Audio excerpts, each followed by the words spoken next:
Hey everybody, Dustin Dale's back here again. I'm at the Funny Bone Comedy Club tonight. It is Thursday night, but all this weekend we've got Rob Little in town. You've seen him. He's made an appearance on NBC's Last Call with Carson Daly. He's on. You can catch him on Sirius XM on Raw Dog Comedy. He's got some projects coming up that we're gonna touch base on because they're pretty good. So please welcome Rob Little to Omaha. Hey man, thanks for having me. Thank you, man. I actually just missed a couple other things. I just got Carnival Comedian of the Year, Carnival Cruise Line. I got College Comic of the Year and Comedian of the Year by Maxim Magazine. Maxim Magazine. Yeah, oh, shit. it's kind of cool. Damn. Yeah, I think it. it's just because I got a nice figure, maybe. I think they saw it and they're like, stud. Yes. Cover. I like that. Thanks. You know, we were talking before we hit record here, and you know, I'm getting married next weekend, and we already have a minister set, but I could have picked you, huh?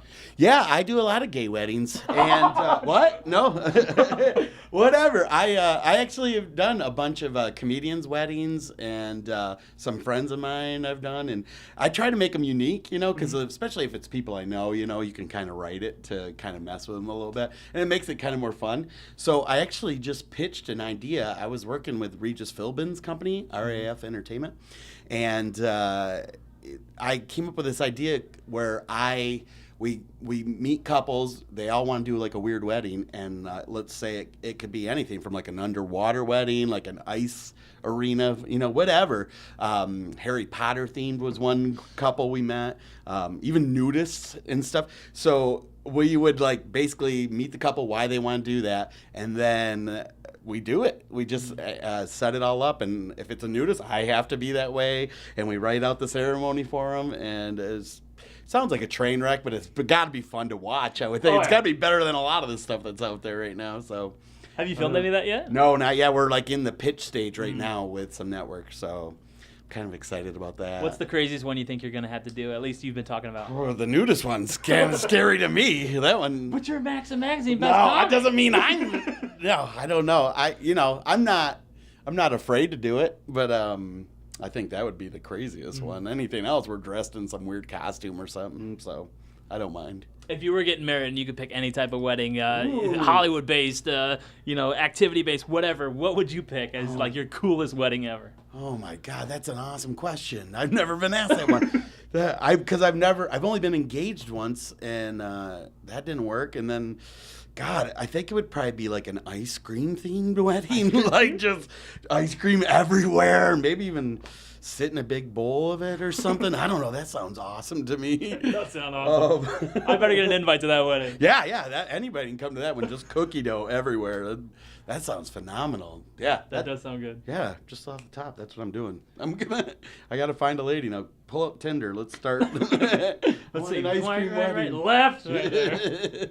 So it was a crazy week this week. I don't know if you've been watching the news at all, but they found a miniature dinosaur basically in Florida. Did you see that thing? That was phenomenal. Like, can you imagine? Like, I just keep thinking of Happy Gilmore every time I see like somebody's losing an arm or something. Because you know the golfers they throw a club and then it ends up laying right next to that thing, or I don't know. But it was pretty slow moving. They say you got to like outrun and. Was it an alligator or a crocodile? I think it was an alligator. Either way, you still got to run diagonal from it, right? Which they never show that on TV when the guys are messing with them. They're just like standing and then they do this, and then they're away from them already. Yeah. So I don't know. That looked pretty nuts, man. It was huge. If you saw that rocking in front of you, what would be your first thought? I'd be gone. There's no way I would stick around for that. Those guys were idiots videoing it and stuff. No way. Is that one of those situations where you trip the guy next to you? Just throw my buddy down and take off running. I don't even know if I would even think about that far ahead. I would just be running. But yeah, that was nuts. Yeah, it's cool. So one of the ways people can check you out is on Raw Dog Comedy. What kind of stuff they have on that channel? Yeah, Raw Dog is like uncensored, so it can be anything. But my style is very versatile. I can go squeaky clean to rated R, whatever you want. It's cool out here on Raw Dog. It's pretty much anything goes. But like at the club, early shows we tend to try to keep it a little cleaner. Late shows we get a little more adult, and it kind of I play the crowd. Like if they're having fun and they're letting me go a little bit more, I'll go a little more. But I'm not out to offend anybody or anything. I just want to have a good time and be goofy and silly up there. So, yeah.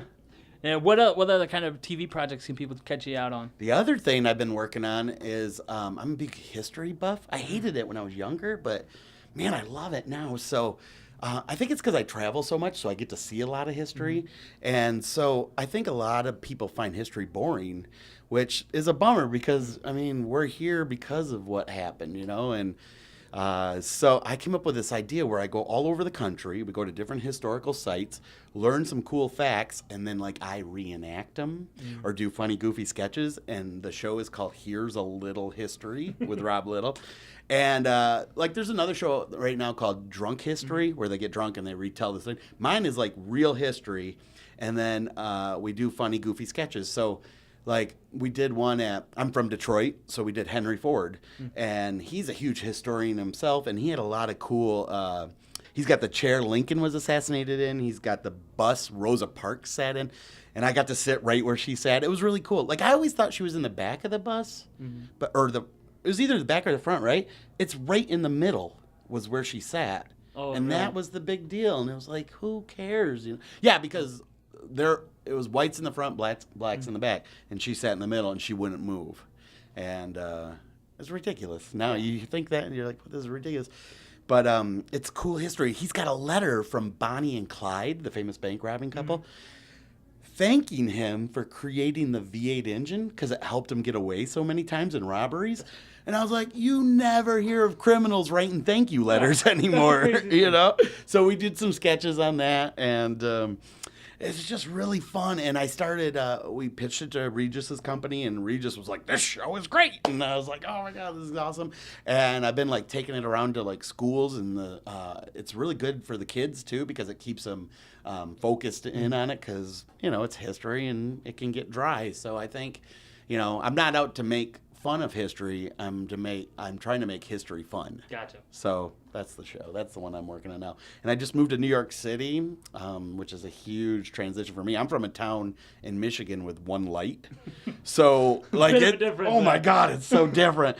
Like I've never been on a subway before, and like it's so weird not having a car, you know. And I did something kind of crazy the other day that I never dreamed in my life I would have done. I ordered groceries online. Weird. Have you ever even thought of that? I've heard of it, but I haven't done it. It's huge in New York. That's all, because you don't want to have to carry your groceries like 5-6 blocks, which doesn't even sound like a big deal. And it wouldn't be if you're not carrying, you know, 2 liters and cottage cheese and like all these bags.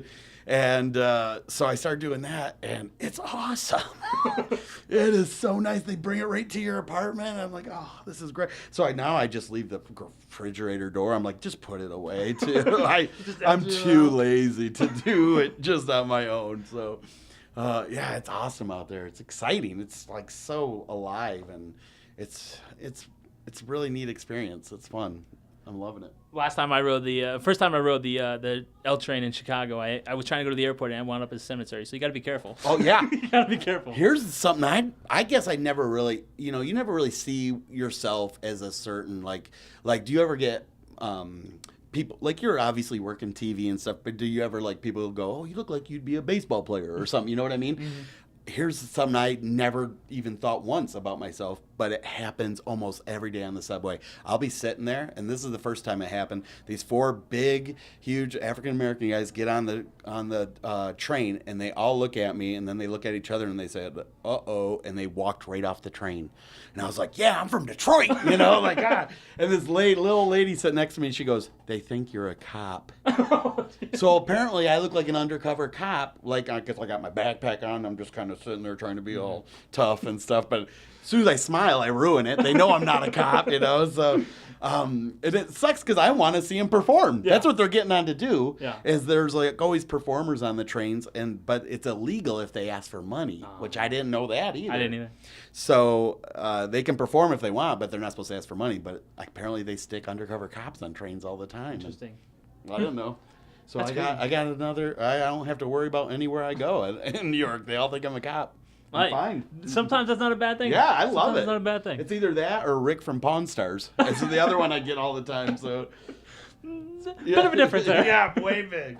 Well, yeah, you got Rick from Pawn Stars, or maybe the guy from The Shield, Michael Chiklis. I get that all the time. I lost 65 pounds this past year, so like I'm starting to like get filled out a little better, and I get that Chiklis, which I like that one way better than Rick from Pawn Stars. Yeah, exactly. His name is Rob Little. He's in town all weekend long. Make sure you come out and see him Thursday, Friday, Saturday, and Sunday too, right? Yep. All weekend. Yeah, and if they want to catch me online, it's roblittle.com. I'm on Twitter at roblittle.comic, and Instagram is also roblittle.comic. And what am I forgetting? There's something else. YouTube? Facebook. I'm on YouTube also, Rob Little Comic. Yep. There you go. Check him out all weekend long right here at Funny Bone 168th and Dodge. Make sure you check him out. And Rob, thanks for hanging out. Thanks for having me. Take care.